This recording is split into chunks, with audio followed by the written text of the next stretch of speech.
Teachers aren't the only ones on the list to get vaccinated. As the demand grows, so does the need for vaccinators. Our reporter Aaron Rothfield shows us how some leaders are making sure those administering the vaccines are qualified to do so. Demand, it's what we think about when we talk about the COVID-19 vaccines. But we're not just talking about demand for the vaccine.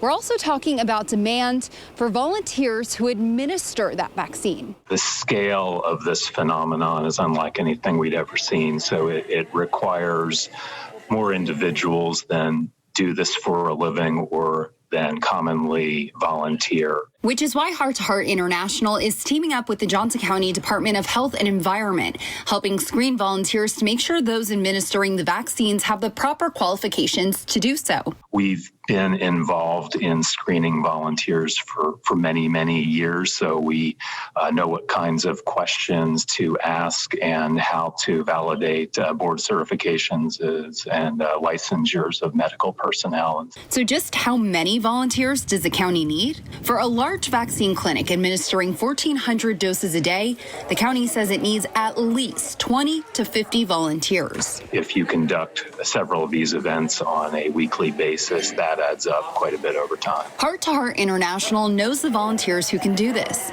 During the 2019 tornado that destroyed homes in Linwood, the organization dispatched volunteers with qualified medical backgrounds to administer free tetanus shots. Do you remember the last time you had your tetanus shot? COVID-19 is creating a much higher demand. So a lot of places are struggling with being able to recruit enough volunteers to host these vaccine events, both medical and non-medical. And if they're struggling right now when we don't have as many doses as we'd like, they'll certainly be struggling even more in months forthcoming as the number of doses made available is even greater. And that's why Heart to Heart International is here to help. Reporting in Kansas City, Ariel Rothfield, 41 Action News.